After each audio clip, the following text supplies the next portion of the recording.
స్వర్ణోదయదీప్తిం అఖిల భువన చైతన్య ప్రసారం. నమస్కారం, మన ధర్మం కార్యక్రమానికి స్వాగతం. ఇవాటి మన ధర్మం కార్యక్రమంలో మన ధర్మ సందేహాలను నివృత్తి చేసేందుకు మనతో పాటు ఉన్నారు ప్రముఖ ఆధ్యాత్మికవేత్త, ధర్మశాస్త్ర నిపుణులు, మనందరికీ సుపరిచితులైనటువంటి ఆచార్య కాకునూరి సూర్యనారాయణమూర్తి గారు. గురుగారు నమస్కారం. నమస్కారం అమ్మా. గురుగారు, పుష్యమాసాన్ని శూన్యమాసం అని ఎందుకంటారు? ఈ పుష్యమాసంలో పాటించవలసినటువంటి విధి విధానాలేంటి? పౌష్యమాసము, పుష్యమాసము ఇలా పరిపరి విధాలుగా మనం సంబోధించే ఈ మాసం చాలా చిత్రమైన మాసం. పుష్యమీ నక్షత్రం ఈ మండల సమీపంలో పౌర్ణిమ నాడు చంద్ర సంచారం ఉన్న కారణం చేత ఈ మాసానికి పౌష్యమాసం అని పేరు. పుష్యమీ నక్షత్రాధిపతి శనైశ్చరుడు. ఈ పుష్యమీ నక్షత్రంలోనే భరతుడు జన్మించాడు అని శ్రీరామాయణం కూడా తెలియజేస్తుంది. పుష్యమీ నక్షత్రం చాలా నెమ్మది, మందకొడి స్వభావం కల నక్షత్రం. విపరీతమైన ఆగ్రహం ఉన్నప్పటికీ సర్దుకుపోయే, తగ్గి ఉండే, నెమ్మదితనం కల, మృదు స్వభావం కల నక్షత్రం. ఈ మాసమంతా పగటి కాలం తక్కువ, రాత్రికాలం ఎక్కువగా మారిపోతున్న నేపథ్యంలో శని ప్రభావం విపరీతం కావడం చేత మనలో నెమ్మదితనం, మందకొడితనం, వాయిదా వేసే పద్ధతి, జీర్ణం కూడా తక్కువగా ఉండే అవకాశం, జీర్ణశక్తి బాగా తగ్గిపోతుంది. ఇలాంటి అనేక కారణాల చేత పౌష్యమాసంలో పూసలు గుచ్చుకునేంత తీరిక కూడా ఉండదు అని ప్రాచీనులు ఒక సామెతగా చెప్పేటటువంటి వారు. పౌష్యమాసంలో పూసలు గుచ్చుకునేంత తీరిక కూడా ఉండదు అనేటటువంటి వారు. ఈ నక్షత్రాధిపతి శనైశ్వరుడు కనుక ఈ పౌష్యమాసం ఈ సంవత్సరం శనివారం ప్రారంభం కావడంతో మరింత ప్రాధాన్యతను సంతరించుకున్నది. శనిగ్రహ సంబంధిత దోషాలు తొలగించుకోవడం కూడా ఏవైనా పరిహారాలుగా, పరిష్కారాలుగా అనుసరించినట్లయితే ఈ మాసం అధిక ఫలాలను మనం పొందవచ్చు. ఎలాగంటే శనిగ్రహ సంబంధంగా కుంభంలో సంచారం చేసేటటువంటి శనిగ్రహం ప్రస్తుతం మనం గమనిస్తున్నాం. మీనరాశిలో చూపించినప్పటికీ వక్రించిన కారణం చేత ఈ మాసమంతా కూడా కుంభరాశి ఫలితాలే శనైశ్వరుడు ఇస్తున్నాడు కూడా. కుంభం శనైశ్వరుడికి స్వక్షేత్రం.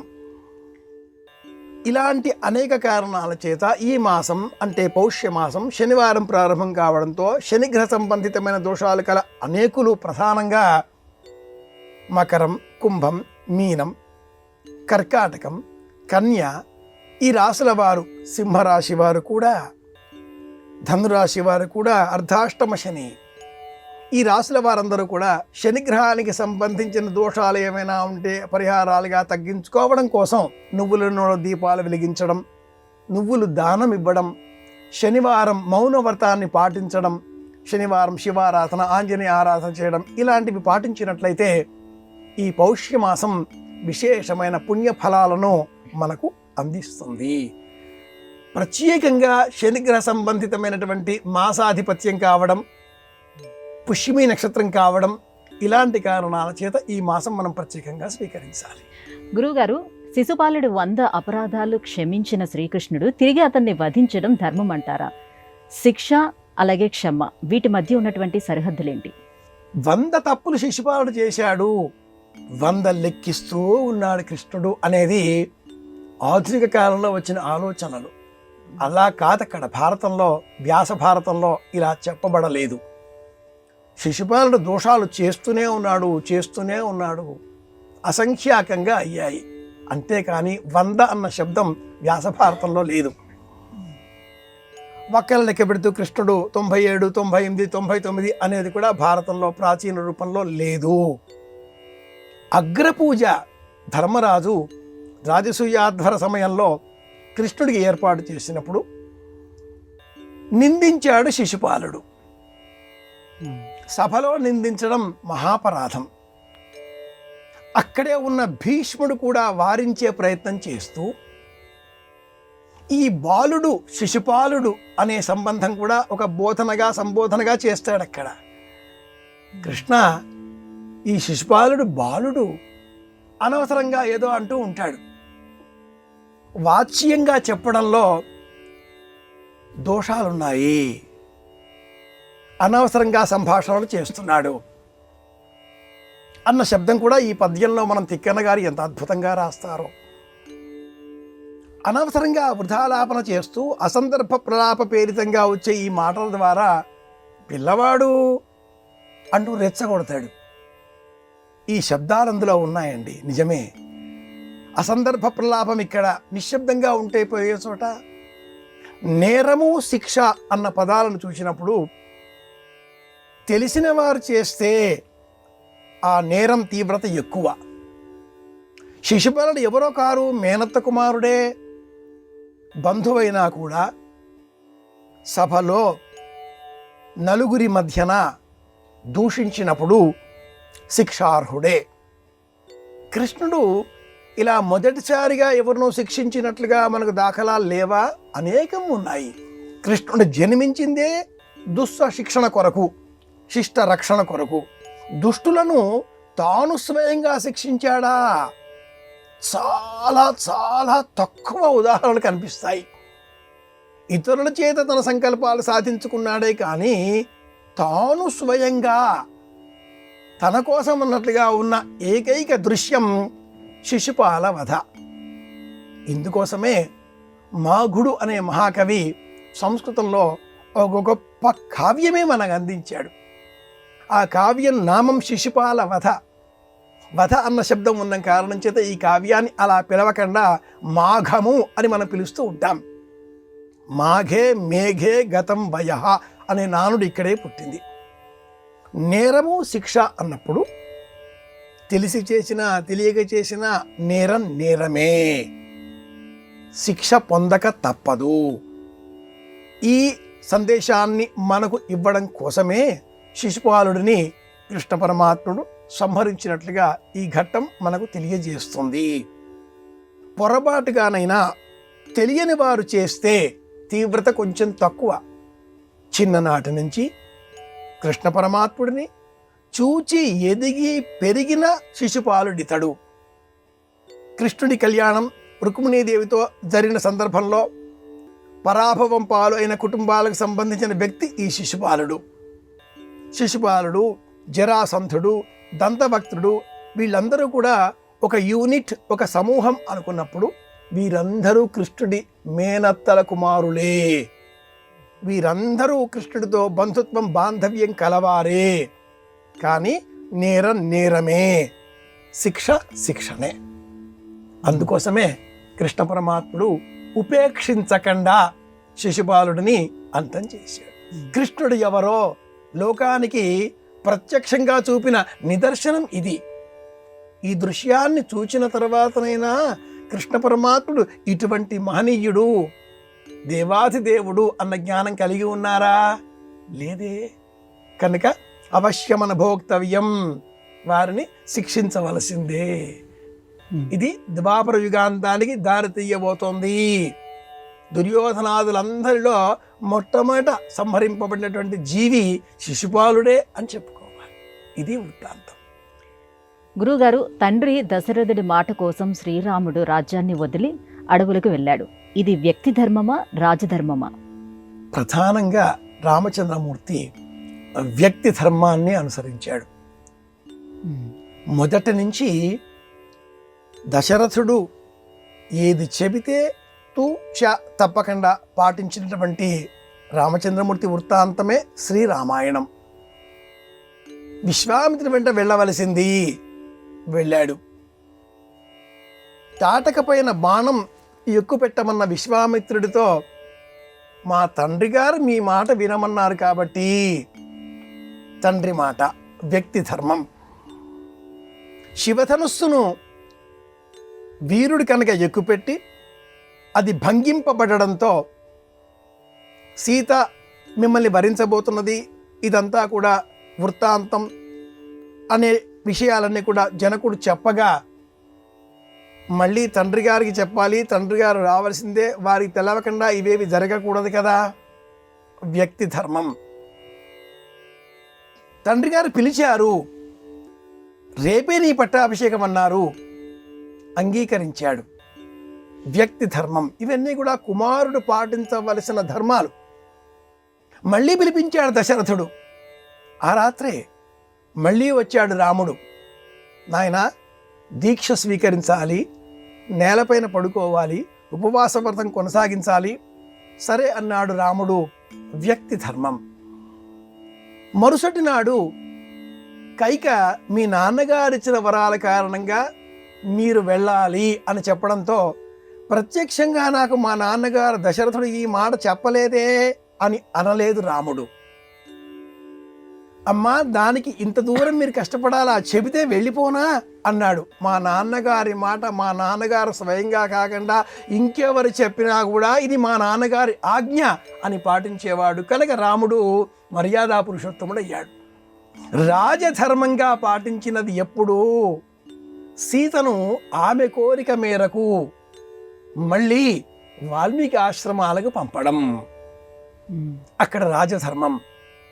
లోకంలో ఉండే వాళ్ళంతా కూడా ఏదో అంటున్నారు అని చారులు చెప్పగా విని తెలుసుకొని, సీత అడిగింది కాబట్టి చక్కటి కారణం కూడా లభించడంతో అక్కడ తాను రాజుగా ఉన్నాడు.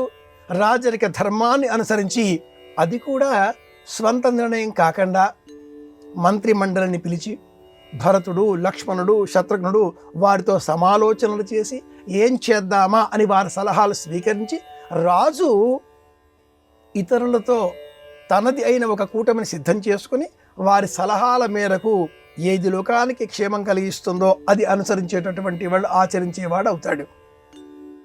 ప్రాథమికంగా శ్రీరామాయణమంతా వ్యక్తి ధర్మంతో ముడిపడి ఉన్నది కనుకనే ఇలాంటి కొడుకు కావాలి, ఇలాంటి తమ్ముడు కావాలి, ఇలాంటి అన్న కావాలి అనే పాత్రలన్నింటినీ కూడా రాముడే ధరించి చూపించాడు. జ్యేష్ఠ ఏవత గృహ్ణీయాత్ పితృయంధన విశేషతః అని అధ్యాత్మ రామాయణం తెలియజేస్తుంది. నేటికి రాముడు అనగానే ఆదర్శ పురుషుడు అంటాం మనం. ఇలా ఉండాలి అంటాం. ఒక మాటగా చెప్పుకోవాలి అంటే, మన గృహాలలో చిన్నారి బాలబాలికలకు కృష్ణుడి ఆహార్యం వేస్తాం, ఫోటోలు తీసుకుని ఆనందిస్తాం. కానీ కృష్ణుడిలాగా అతడి చర్యలు ఏమైనా ఉన్నాయి అంటే ఆందోళన పడతాం.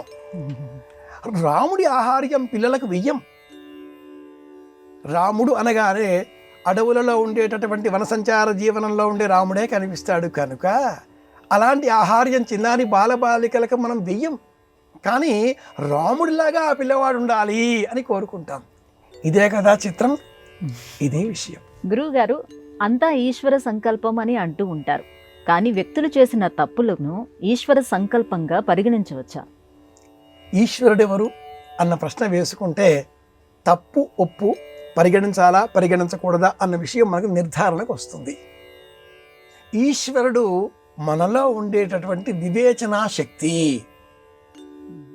మంచి చెడు చెప్పేటటువంటి గుణం మనలో ఉంటుంది. మనం ఆలోచించేటటువంటి లక్షణాన్ని కలిగి ఉన్నాం.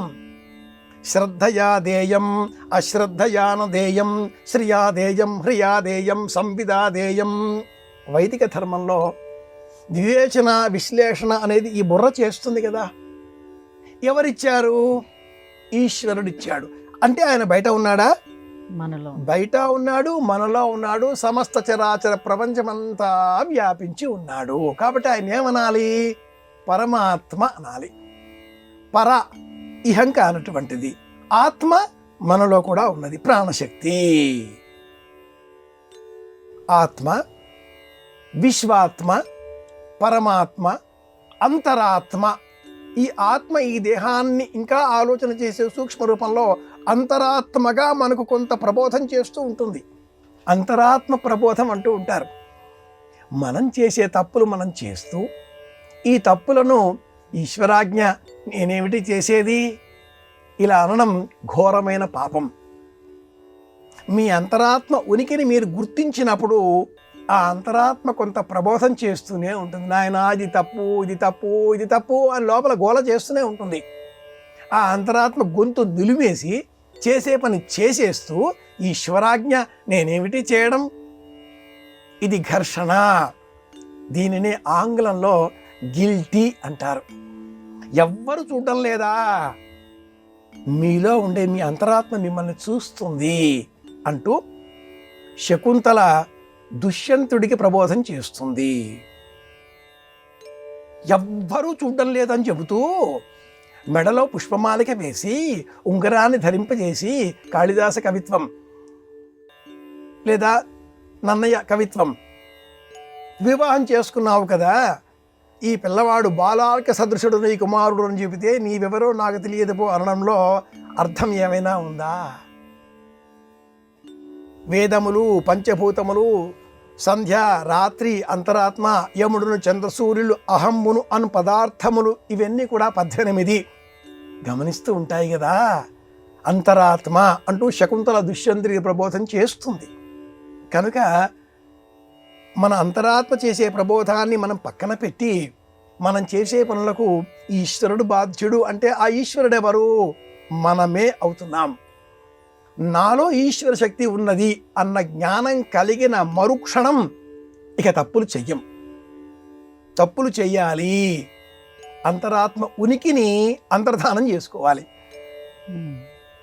ఇంద్రియాలు లోకంలో ఉండే విషయ వాసనల పట్ల మనల్ని లాగేస్తూ ఉంటాయి, చూస్తూ ఉంటాయి, వింటూ ఉంటాయి, తెలుసుకుంటూ ఉంటాయి, తింటూ ఉంటాయి, అందులో పడవేస్తూ ఉంటాయి. పోకుండా ఉంచే ఆలోచనని అంతరాత్మ చెబుతూ ఉంటుంది. కాబట్టి పరమాత్ముడు అన్నారు. అందుకోసమే మన వారు ఈశ్వర చాబలీయసి, శివునాజ్ఞ లేనిదే చీవైనా కుట్టదు, ఇలాంటివన్నీ చెబుతూ చెయ్యండి, పరమాత్ముడు ఉన్నాడు. ఆ ఆలోచనతో మన జీవితాన్ని గడపాలి. గురువుగారు, వ్యక్తి ధర్మం, సమాజ ధర్మం, ఈ రెండింటిలో ఏ ధర్మం గొప్పది? ధార్యతే అయితే ధర్మ అనే ఒక ప్రమాణం ఉంది తల్లి. యాజ్ఞవల్క్య స్మృతిలో ధర్మ లక్షణాలు చెబుతూ ధర్మం దశక లక్షణం అంటూ ఆ మహానుభావుడు వర్ణిస్తాడు. 10 విధాలుగా ధర్మానికి లక్షణాలు ఉన్నాయి. వ్యక్తి ధర్మం, సమాజ ధర్మం. వ్యక్తి తన ఇంట్లో ఉన్నప్పుడు తాను వ్యక్తిగా తన భావాలను ప్రకటిస్తాడు. ఇల్లు, శరీరంలో వ్యక్తి, నా శరీరం నాకొక ఇల్లు, ఈ ఇంట్లో నేను అనే అంతరాత్మ, ఇది ఒక ధర్మం, ఇది వ్యక్తి ధర్మం అవుతుంది. ఇల్లు కుటుంబంగా మారింది, బిందువు నుంచి చిన్న వృత్తం ఏర్పడింది. ఆ ఇంట్లో ఈ వ్యక్తికి కొన్ని ధర్మాలున్నాయి, దానితో కొన్ని బాధ్యతలు ఉన్నాయి. ఈ బాధ్యతలను ధర్మపరంగా పాటిస్తే కొన్ని హక్కులు వస్తాయి. హక్కులు, బాధ్యతలు, ధర్మాలు, మూడింట్లో ధర్మం మధ్యలో ఉంటుంది. ధర్మాచరణ ద్వారా మనం చేసేటటువంటి వృత్తులు, పనులు, కార్యక్రమాల ద్వారా, బాధ్యతల ద్వారా అధికారాలు ఏర్పడతాయి. కుటుంబానికి సంబంధించిన ధర్మ లక్షణం. ఈ వ్యక్తి కుటుంబములో నుంచి బంధు ప్రపంచంలోనికి, ఉద్యోగ ప్రపంచంలోనికి, గ్రామ సీమలలోనికి, నివసిస్తున్న ప్రాంతాల పరిధిలోనికి ఇలా వృత్తాలు గీసుకుంటూ అలా మైక్రో సూక్ష్మ స్థితి నుంచి మ్యాక్రో విస్తరించే స్థితి వైపుగా ప్రయాణిస్తున్నాడు. తాను, తన కుటుంబం, తన ఇల్లు, తను ఉండే ఆ అపార్ట్మెంటు లేక భవన సముదాయం, తను ఉండే ఆ చిన్నపాటి నగరం, పట్టణం, రాష్ట్రం, దేశం, ప్రపంచం, ఇలా వృత్తాలన్నీ కూడా పెరిగిపోవడంలో వ్యక్తి ధర్మం సమాజ ధర్మంగా మారిపోతుంది. అన్ని ధర్మాలే, అన్నింటికీ మూలం ఏమిటి? ప్రాణం. వ్యక్తి ధర్మం. వ్యక్తి నడవడిక 4 ఆశ్రమాలతో ముడిపడి ఉంటుంది. ఈ 4ంటిని సక్రమంగా అనుసరిస్తూ ధర్మ, అర్థ, కామ, మోక్షములని పాటించినట్లయితే ఆ వ్యక్తులు అనేకులు ఉంటారు, ఒకరు కాకుండా. కాబట్టి ఒక్కొక్కరి ఆ వ్యక్తి ధర్మాలన్నీ కూడా కలిసి సమాజ ధర్మంగా మారతాయి. ఎవరికి వారు రాముడిని ఆదర్శంగా స్వీకరిస్తే అన్ని గృహాలు రాముడి నివాస క్షేత్రాలుగా మారిపోతాయి కదా. ఈనాటి కాలంలో తెలివితేటలు బాగా పెరిగిపోయిన కారణం చేత అందరి గృహాలలో కూడా ఉండే పురుషులందరూ కూడా రాముడిలాగా అయితే వారి ఇల్లాళ్ళందరూ కూడా వాల్మీకి ఆశ్రమాలలో జీవించాలా అని మాట్లాడే వాళ్ళు పెరుగుతారు. అలాంటి అర్థం వచ్చినప్పుడు రాముడిని రాజరిక ధర్మాలుగా మనం గుర్తించాలి. వ్యక్తి ధర్మమే మూలం, ఇది మర్చిపోకూడదు. గురుగారు, భావశుద్ధి, విధి శుద్ధి, ఆచరణ శుద్ధి, ఈ మూడింటి వ్యత్యాసం ఏమిటి? భావం, విధి, ఆచరణ. భావం మన హృదయంలో మెదిలే ఆలోచనకు మూలం. ఈ ఆలోచనలు మనం మాట్లాడే మాట, మనకు మనసులో మెదిలే ఊహలు, మనకు తెలిసిన జ్ఞానం, ఈ మూడింటితో ముడిపడి ఉంటాయి. ఒక కొత్త దృశ్యం చూశాం, ఏదో ఒక భావం మన మనసులో మెదులుతుంది. కొత్త విషయం విన్నాం, తెలుసుకున్నాం, ఈ ఊహకు ఒక అక్షర రూపం ఏర్పడుతుంది. దానితో చూచిన ఆ విషయాన్ని మళ్ళీ మనసులో మననం చేసుకొని కార్యాన్ని సాకారం చేసే విధంగా ప్రయత్నం చేస్తాం. అది విధిగా మారుతుంది. అలా విధిగా మారినప్పుడు కార్యం రూపం చెందినప్పుడు ఆచరణ శుద్ధిగా మారుతుంది. శుద్ధి అన్న పదం వేరే, మళ్ళీ భావం, క్రియ, విధి, ఆచరణ. శుద్ధి అన్నప్పుడు ప్యూరిటీ. ఏ విధంగా శుద్ధి? మనం చేసే ఆలోచనలు సవ్యమైనవి, పని కూడా సవ్యంగానే ఉంటుంది, ఆచరణ కూడా సవ్యంగానే ఉంటుంది. అలా కాని ఎడల ఇవన్నీ కూడా అంతరాత్మలో మెదిలేటటువంటి ఊహపోహలతో అసంపూర్ణంగా కదులుతూ చెయ్యాలా వద్దా, తినాలా వద్దా, చూడాలా వద్దా అనే సందిగ్ధావస్థలో మనల్ని పడవేస్తూ ఉంటాయి. శుద్ధి లేదు అంటూ ఉంటారు, భావశుద్ధి లేదు, ఆచరణ శుద్ధి లేదు చివరిలో చెబుతూ ఉంటారు. పాకశుద్ధి లేదు అని కూడా అంటూ ఉంటారు. దేవతార్చన చేసే సమయంలో, భగవంతుడిని పూజించే సమయంలో అక్కడ ఏకాగ్రత లేదు. ఆ పూజ పువ్వులకు చేటు, పత్రికి చేటు. వంట చేసే సమయంలో మన ఏకాగ్రత ఆ పదార్థాలపైన లేదు, పాత్రలకు చేటు. చిత్తశుద్ధి లేని శివ పూజలేలరా అన్నాడు కదా శతకకారుడు. శుద్ధి అన్నప్పుడు ఏకాగ్రత, దానివల్ల వచ్చే ప్రయోజనం, ఫలితానికి శుద్ధి అని పేరు. పరమాత్మ సేవలో వినియోగించేటటువంటి పువ్వులు, వస్త్ర సంభారాలు, వాటిని కూడా మనం ఒక చిన్న చెంబులో కాసింత నీరు పోసి ఆ నీటిని కలశ ఆరాధన అన్న పేరిట ఆ నీటిని మంత్రముల చేత శుద్ధి చేసి ఆ కలశములో ఉండే నీటిని ఈ వస్తువులపైన సంప్రోక్షణ చేస్తూ ఇవన్నీ కూడా శుద్ధి అయినవి అనే సంకల్పం కలిగిన తర్వాత మన మనస్సుకు ఇవన్నీ కూడా శుద్ధమైనవి అన్న విశ్వాసం కలిగితేనే ఆ పువ్వులను, ఆ వస్తువులను పరమాత్మ సేవలో వినియోగిస్తాం కదా. నడిచే దేవుడు అని పేరు పొందిన చంద్రశేఖరేంద్ర మహాసరస్వతి స్వామి వారిని ప్రత్యక్షంగా చూసిన ఉదాహరణలలో మనం చెప్పుకుంటే, వారి కాలంలో వారు పరమాత్మ సేవలో వినియోగించేటటువంటి పుష్పమాలికలు కూడా తెచ్చి వారి ఎదురుగా పెడితే ఆ పుష్పమాలికలు కొబ్బరి నారతో కానీ అరటి ఆకు నారతో కానీ అల్లినవి అయితేనే తాకేవారు. అలా ఉండేటటువంటి వాటిని మాత్రమే దేవతారాధనలో భగవంతుడికి మాలికలుగా అర్పించేటటువంటి వారు. పుష్పమాలికలు నేటి కాలంలో దారంతో అల్లుతున్నారు. దారంతో తాకిన పుష్పమాలికలను మహాస్వామి వారు తాకేవారే కాదు, దేవతారాధనలో కామాక్షి అమ్మవారికి సమర్పించేవారే కాదు. శుద్ధి అన్న ఆలోచన ఆచారాత్మకమైనది, ఇలా వారు పాటించేటటువంటి వారు. చిత్తశుద్ధి, ఏకాగ్రత, వస్తువు అన్నీ కూడా పవిత్ర భావనతో ఉండాలి. ఇది నూలు, దారం, మడి కానిది. మహాస్వామి వారి భావన అంత సూక్ష్మంగా ఉండేది. నేటి కాలంలో అన్నప్పుడు ఈ శుద్ధి అంతా కూడా క్రియాత్మకంగా కాక భావనామయంగా మనసులో స్థిరపడిపోతున్నది. ఆలోచన, భావన జ్ఞానంతో కూడుకొని అంతా జ్ఞానమే, ఏదైతేనేం అంతా పరమాత్మకే కదా అనేటట్లుగా ఆలోచనను మనం ఆధునిక మార్గం వైపు మళ్ళించి భావనను విస్తృతం చేసుకొని అంతా ఒక్కటే అనేటటువంటి పెద్దగా చెబుతున్నాం. కానీ ఇందులో కర్మ లోపిస్తున్నది. ఎక్కడ కర్మ లోపిస్తుందో వెంటనే అజ్ఞానం ప్రవేశిస్తుంది. అలా చక్రం పెరుగుతూ టాపుల్ గ్యాంగ్ ఉదాత్త శ్రేణికి చేరడం చాలా కష్టం. అక్కడి నుంచి పడిపోవడం చాలా సులభం. అలాంటి క్రమంలో భావనా శుద్ధి, ఇది మనలో మంచి ఆలోచనలు కలిగించాలి అంటే 2 మార్గాలు ఉన్నాయి. ఈ 2 చాలా ఉత్తమమైనవి. ఆ 2 ఏమిటి అంటే, ఒకటి కళ్ళు మూసుకోవడం. కళ్ళు మూసుకుంటే భావశుద్ధి కలుగుతుంది. ఏది చూడాలనుకుంటామో ఆ వస్తువును మాత్రమే చూడగలుగుతాం.